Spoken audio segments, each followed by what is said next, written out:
भाई साहब, आप बार बार निजी बातें कर रहे हैं कि उनको जानकारी नहीं है। देखिए वो बहाने ये दिखाता है, ये दिखाता है आपकी हताशा। आप जिन वादों को करके एक सेकंड, मैं एक चीज बोलना चाह रहा हूं, एक चीज बोलना चाह रहा हूं। सवाल करेगा उस पर आप निजी टीका। तुहिन जी एक सेकंड, तुहिन जी बोल रहे हैं कि वो अनभिज्ञ हैं।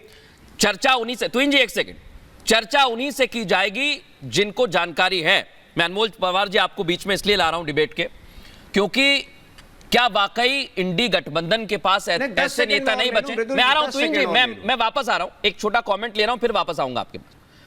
क्या इंडी गठबंधन के पास ऐसा कोई नेता नहीं है जो चर्चा नहीं कर सकता है? देखिए, इंडी गठबंधन के पास नेता भी हैं और मुद्दे भी हैं, और वही मुद्दे हैं जिन पे भारतीय जनता पार्टी ने चुनाव लड़ा और 2014 में जीता, लेकिन कोई भी वादा वो पूरा नहीं कर पाए। आप देखिए, उन्होंने 25 वादे किए थे, उनमें से अगर तुहिन सिन्हा जी हमें बता दें कि एक भी वादा उन्होंने पूरा किया हो।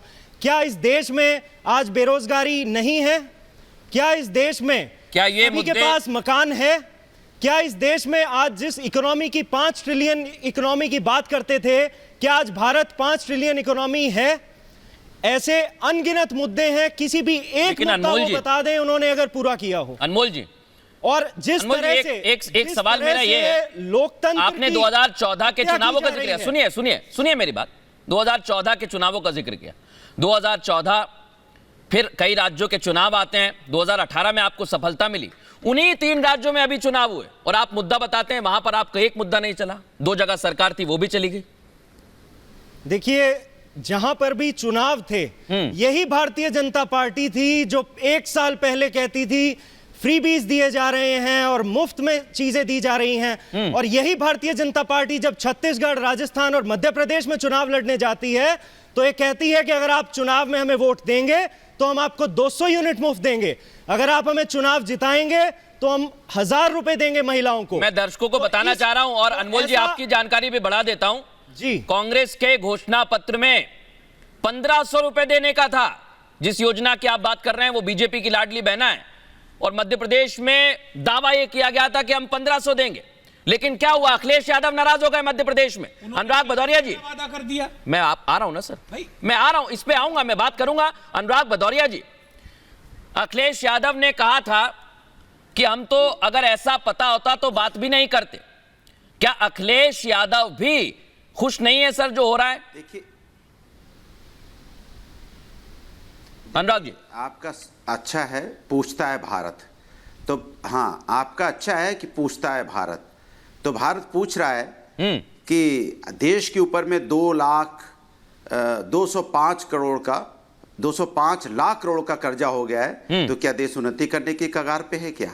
हर व्यक्ति के ऊपर 1,40,000 का कर्जा है, और आप कह रहे हैं कि हमारे देश उन्नति कर रहा है। मैं पूछना चाह रहा हूं आपसे कि आज हमारे देश के अंदर में लोकतंत्र का गला घोटा जा रहा है। 146 सांसदों को पार्लियामेंट से निलंबित कर दिया जाता है, उनको बोलने नहीं दिया जाता है, उनको जनता चुन के भेजती है कि वो मेरी आवाज़ पार्लियामेंट के अंदर उठाएंगे, सदन के अंदर उठाएंगे, लेकिन आप उनको पार्लियामेंट से बाहर कर देते हैं। तो क्या आपने देश की जनता का अपमान नहीं किया जिन्होंने उनको चुन के भेजा था उनकी आवाज़ उठाने के लिए? ये जनता का अपमान है। तो जो सरकार इस तरह की घमंडिया हो, जनता का अपमान सरेआम कर रही हो, सांसदों को पार्लियामेंट से बाहर रख रही हो, बाबा साहब के संविधान का अपमान कर रही हो, और जो जिनकी कमी की वजह से जिनके सांसद ने चिट्ठी लिखी और वो पार्लियामेंट के अंदर घुस गए, माने सुरक्षा की चूक हुई, उसकी आवाज संसद उठाते हैं, तो वो संसद में वो पार्लियामेंट बहुत अच्छी बात है अनुराग जी। और इन्हीं और मजेदार बात तब होती है जब एक पार्लियामेंट एक एमपी जब पार्लियामेंट में था नहीं, उसको भी इन्होंने वहां पर निलंबित कर दिया। उससे भी ज्यादा तब होती है जब ये कहते हैं, दूसरों को कहते हैं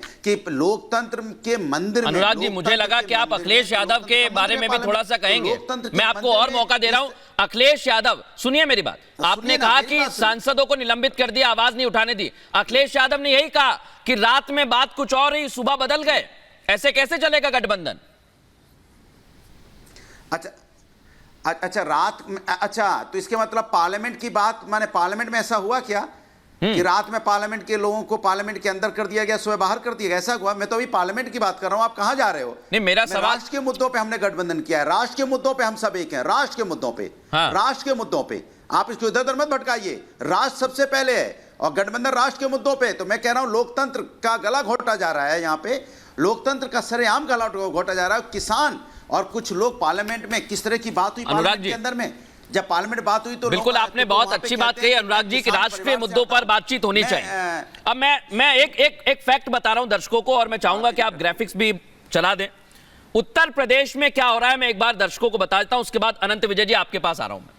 क्योंकि अनुराग भदौरिया आप कह रहे हैं कि राष्ट्रीय मुद्दों पर बात होनी चाहिए, मुद्दों पे लाता हूं। मैं वही कह रहा हूं राष्ट्रीय मुद्दों पर बात होनी चाहिए, लेकिन राष्ट्रीय मुद्दों पर जब बात होगी, सर सुनिए तो मेरी बात, बेटियां रो रही हैं। मैं